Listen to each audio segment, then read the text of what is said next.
So today I want to talk about the blue zones. If you don't know what the blue zones are, I'll just quickly explain.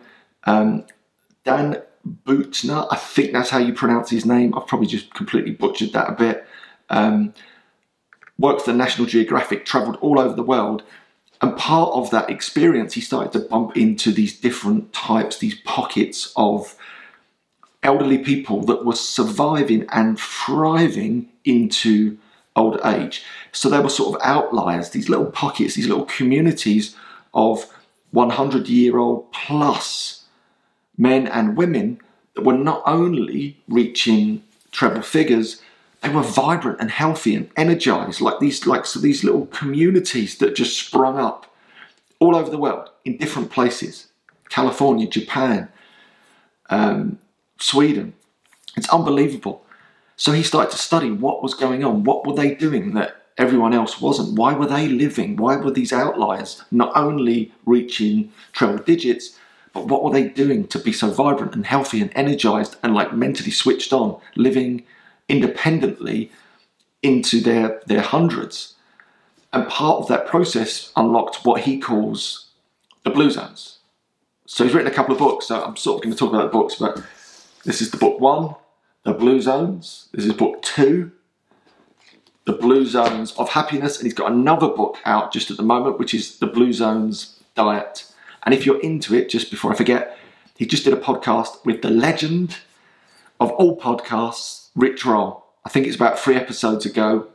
Check it out with Dan Buettner. He's talking about his latest book, which is The Blue Zones Diet. So the blue zones are these pockets of people that live incredibly healthy, vibrant lives into their hundreds and beyond.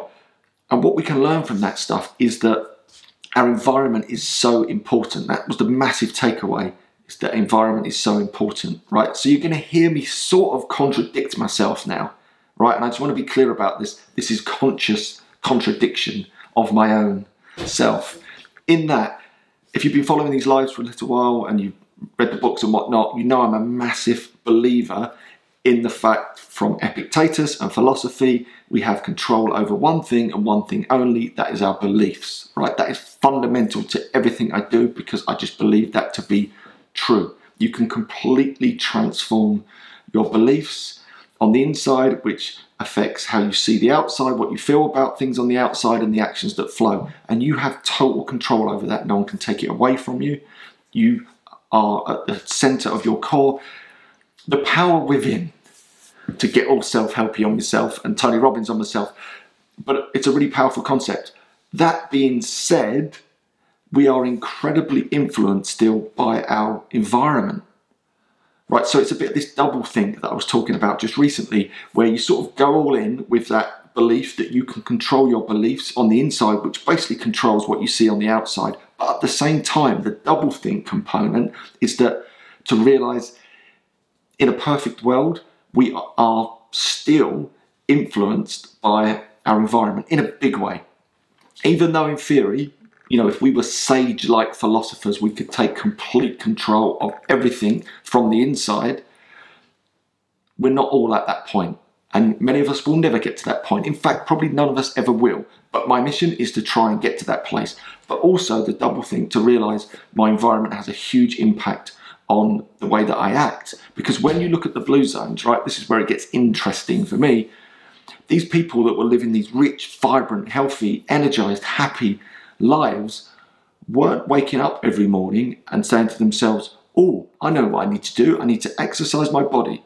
I need to meditate. I need to eat a nutritious diet. I need to sleep really well. I need to make connection. They didn't do any of that. In fact, when you peel back the layers, ultimately, they were just lucky in many ways, lucky to have found themselves in this environment that basically forced their hand into living unbelievably healthily. So what I mean by that is many of them lived in rural parts of these countries that they lived in, so they were away from the lure of fast food and a poor diet.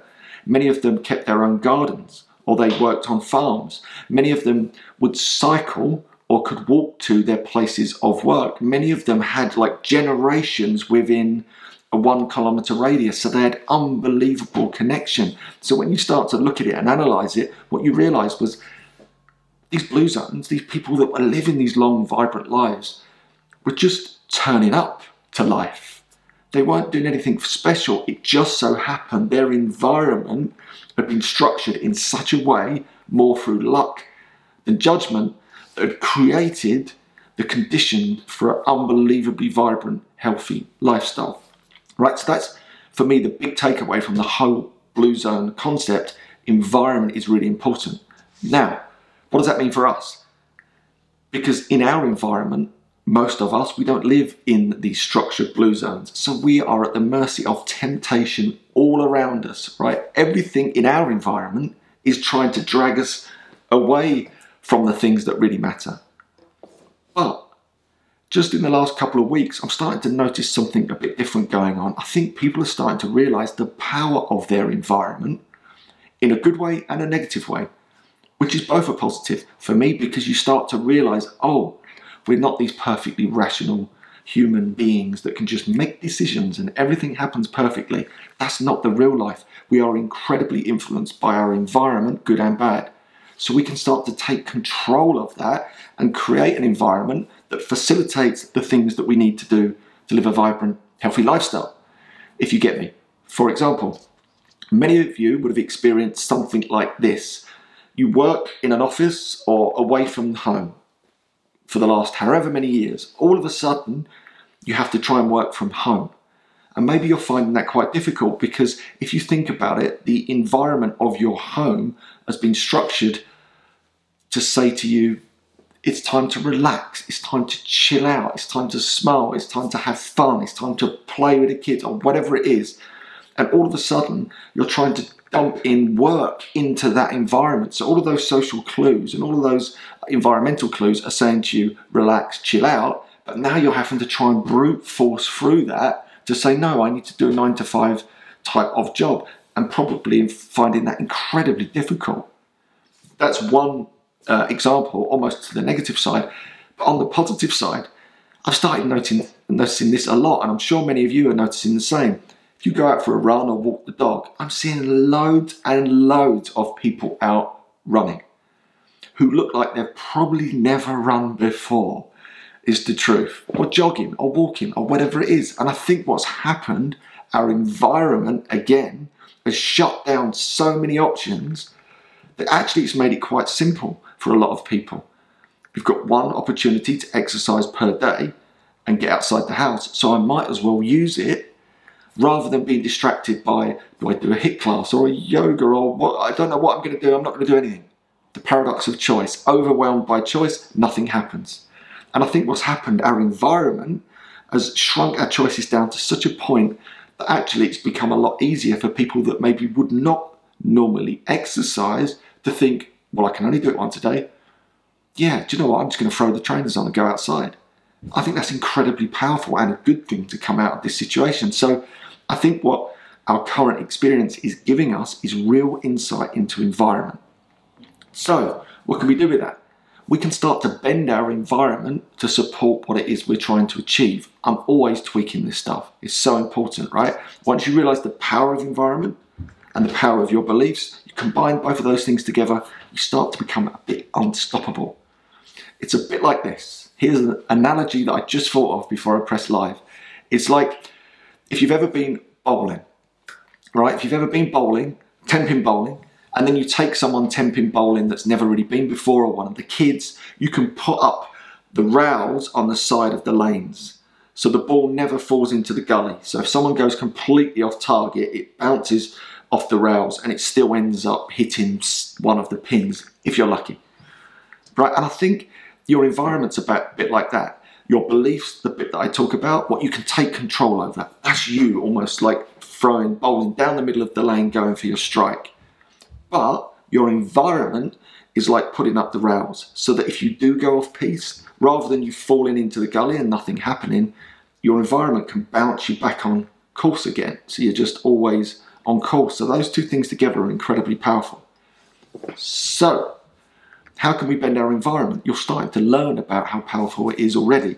For example, to optimize your sleep. Maybe through this period, you're starting to realize that actually staying up till 11:30, 12 o'clock, mindlessly watching box sets is a bit like killing time. Right, I've got a massive pet hate about killing time. Do not kill time. It's too precious to ever kill it. I get it. For lots of people, you might need to relax. I totally understand that. Between 8 o'clock and 10 o'clock, let's say, that's your relaxing period. But maybe the bit between 10 and 12 is just killing time, right? So maybe this is an opportunity through this experience to notice that and say, yeah, you're right, actually. It's not really adding any value. We're just sort of sitting there just watching stuff for the sake of watching stuff. Can we remove that, optimize our sleep, and suddenly you start to create a bit more structure, a framework, i.e. we go to bed at 10 o'clock. That's our framework. That's our environment that we've created. There is no sort of do we or don't we. That's the environment that we've put in place, and that environment is now causing us to optimize our sleep because we've just bought ourselves 2 hours back of an evening, which now means we're waking up a bit early. Do you get me? And it could be connection. I think what's happened as well with this whole experience, we've realized how powerful connection is, but we've also realized something else, that we can still connect with our loved ones a lot more online and through video. So I get it, we're spread out all over the place, but maybe we're only now starting to realize the power of the online communication with our mums and dads that wouldn't maybe normally have been into house party or whatever apps you've got. But we've discovered that it's a brilliant way to stay in contact with them. So we've stopped using the ring phone. It's everything that's on the videos or on house party or we get together as a group. And I think that's been really powerful. And again, creating a different type of environment. It could be that right now you've got your one opportunity to go out per day, as mentioned. And that again is another opportunity to create an environment where you move your body. You might start to notice that actually you don't need the car as much. You can walk to the shops to get your fresh air and bring the shopping bags back to get some physical exercise in. Right, you're creating a different type of environment. You're not in the car as much. Stop using the car as much. And again, you're just creating these synthetic ways just to put those rails up almost in your life to support the things that you're trying to do. Do you see what I mean? You can get like creative with this stuff, but once you know what it is you want to do, like go all in with your goals and go all in with your beliefs, and then start to bend your environment to suit. Another brilliant example before I wrap it up. The reason, or one of the main reasons I started doing the whole plant-based vegan diet was because for me that just completely narrowed in my choice. So that created again this synthetic environment for me where I could only eat plant-based style options. And of course, right, I get it, you can be a really unhealthy vegan or plant-based, right? You could eat crisps and sweets all day long. But for me, it was a narrow enough field that pretty much pushed me into healthy eating choices. Whether that, you know, it's salads or quinoas or whatever it is. I wasn't eating the sweets and stuff. So that environmental change that I made, that I implemented to my life, created the same thing. It put up those rails again where it just knocked me back into a healthy eating conditions all the time. You get me? So, just to wrap it up there, I think the Blue Zones is really important. It tells us about our environment. I think it gives us all these clues that we need, that we desperately need a bit of extra help in this environment that we live in, because the environment that we live in is not set up to help us do the simple things that matter, such as the 6 streams of positivity, optimize your sleep, take a break from alcohol or remove it, eat a nutritious diet, move your body, make connection, find quiet time. If you can create your environment to support that, you're basically in the blue zones. You're creating your own synthetic blue zone within the environment that you live in, which I think is the best thing we can possibly do.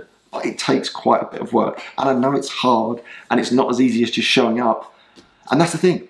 Just showing up at the moment is leading us in the wrong direction. So I think we need to take control of our environment, and you'll be amazed at the results you can get. So just on that note, check that book out. That's the original book. That's my favourite one of the 3 books that he's got. This is the original, so it's not really dated, because it's the same messaging. It's the same story, that take control of your environment, and you can really take control, I think, of your health and your well-being. Cool. All right. So one thing I'd like you to do, if you want to play along, check out the Rich Roll podcast with Dan Buettner. You'll get a great insight into his journey because he's a really interesting guy, and you'll get a bit more insight into the blue zones and his latest book, which is about the blue zone. All right. Cool.